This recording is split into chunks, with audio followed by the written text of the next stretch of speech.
entendeu? Eu sempre não vou falar que eu sou imune a emoções pessoais, profissionais, essa coisa toda. Eu não sou imune. Obviamente, a primeira transmissão internacional que eu fiz, o primeiro grande prêmio de Fórmula 1 que eu narrei, a primeira Copa do Mundo que eu tive a oportunidade de participar de uma cobertura, tudo isso, na verdade, me deixou muito emocionado, né? Eu fiquei emocionado e, obviamente, curti muito, tomei vários porres para comemorar, tudo isso aconteceu. Mas na verdade, eu sempre olhei muito para o espírito de equipe, para buscar o resultado, a entrega que você faz. Porque a entrega, obviamente, isso aí é a lei do mundo, você entrega uma coisa boa, recebe o quê? Um resultado bom, ou financeiro, ou de audiência, entendeu? Ou de um mercado futuro que você pode explorar. Entrega a coisa perfeita, entendeu? E o resultado vai chegar. Então, eu sempre olhei por esse aspecto. Por esse aspecto. Obviamente, já me emocionei muito, continuo me emocionando. Por exemplo, alguns jogos que a gente faz, mesmo com aquela distância absurda lá do Maracanã, mas há jogos que você sente que o jogo é bom e que você está bem no dia, tua voz está afinada, o teu ritmo está legal, você dormiu bem, entendeu? Tem esses componentes todos em relação à transmissão. E isso tudo, obviamente, continua me dando um prazer danado. E quem tem de ser o treinador da seleção brasileira, na sua opinião? Porque tá uma celeuma essa questão de treinador da seleção brasileira. Dizem que vão esperar um Ancelotti, parece que está tendo quase uma comissão de jogadores ali para auxiliar nas indicações.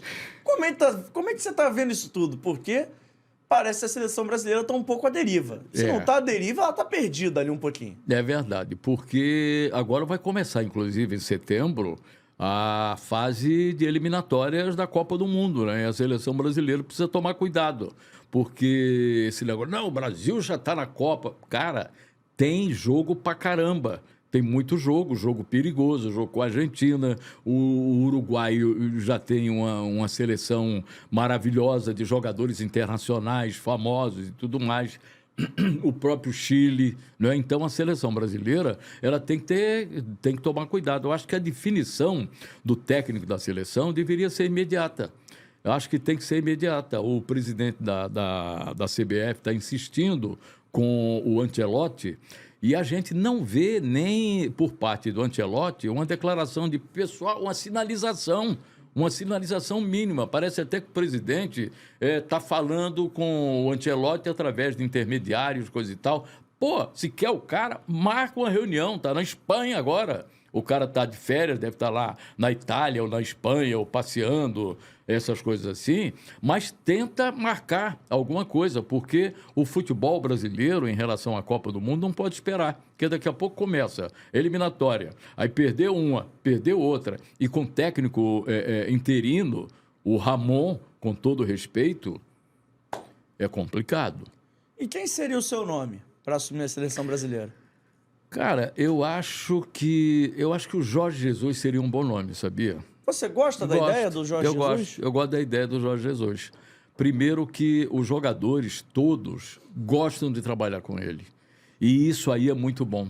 Qualquer jogador do Flamengo que tenha trabalhado com o Jorge Jesus, você conversando com ele, você vai sentir que o jogador realmente teve um ganho muito grande com o Jorge Jesus sendo treinador do Flamengo.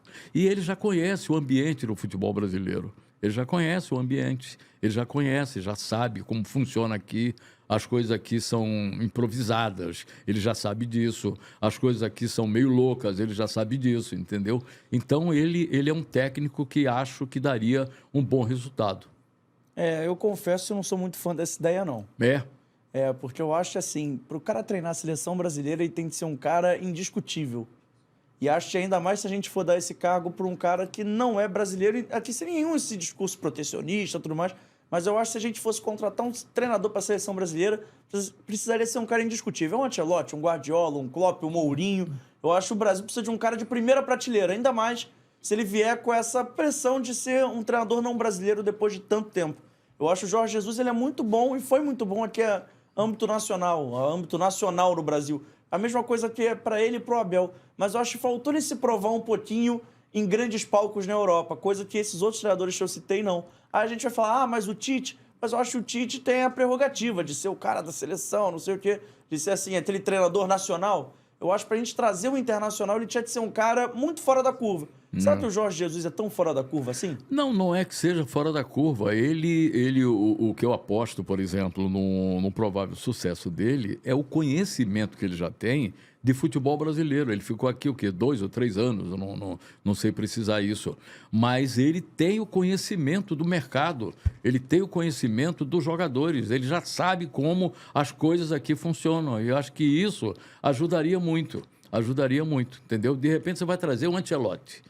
Aí o Ancelotti, com aquela pompa toda, se bem que ele me parece que é um cara razoável de você lidar e tudo mais, mas é o Ancelotti, o cara treinou o Real Madrid, o cara treinou a seleção da Itália, entendeu? O cara vem com uma bagagem muito grande e, de repente, a bagagem é maior do que o time que ele vai treinar, né? Se bem que a seleção brasileira e tudo mais, não sei, cara, eu estou chutando.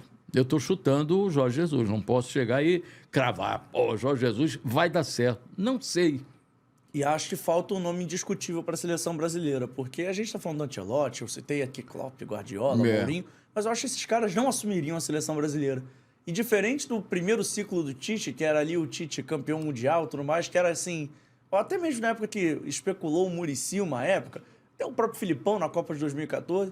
Todo mundo fala assim, é o Tite, é o Filipão, é o Muricy. Hoje em dia não tem esse treinador do clamor popular. Eu acho que mais se aproxima é o Fernando Diniz. Se por um acaso a CBF quiser um treinador brasileiro para manter a tradição, você acha que o Fernando Diniz está pronto para assumir a tarefa? Olha, Fernando Diniz agora já teve na vida dele, como técnico do Fluminense, uma topada, que foi o Fluminense não ter nos jogos recentes o mesmo rendimento que vinha tendo.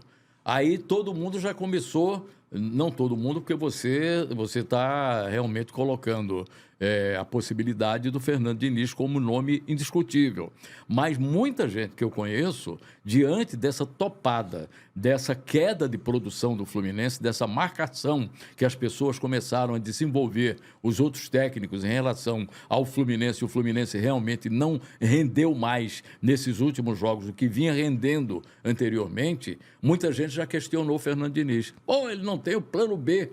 E se acontecer isso na seleção brasileira? Né? E o Fernando Diniz, eu acho que esse formato de jogo dele, isso demanda tempo para você aperfeiçoar isso. Já pensou você pegar, de repente, o Alisson, o Danilo, os dois caras, Marquinhos e o Militão, um lateral esquerdo lá da Europa, o Alex Telles, não sei o quê. E como é que você vai treinar? Porque isso demanda tempo. Esse TikTok do Diniz, ele veio desde o ano passado, né, com o Fluminense, e a gente percebeu que o Fluminense teve algumas derrapagens com esse esquema que ele estava tentando implantar. Aí, no final do ano, floresceu. Floresceu, por quê? Porque o Fluminense conseguiu um bom resultado no Campeonato Brasileiro, ficou, acho que no top 3 ou no top 4, alguma coisa assim, né? E muita gente começou a elogiar. Finalmente floresceu, mas levou tempo, cara. Já pensou isso na seleção, com jogadores desconhecidos, né? Jogadores desconhecidos, jogadores que estão em outros países, você juntar os caras e você tem tempo mínimo para treinar isso. Por exemplo, a seleção vai jogar contra a brava Guiné agora no sábado e 2 treinos. 3 treinos. Esse amistoso que a seleção brasileira anda marcando também, hein? Não, com todo respeito, a Guiné pode até ser um adversário difícil, é que o Brasil não parece ser um time minimamente pronto. Eu acho que o Brasil agora está numa fase muito de se encontrar.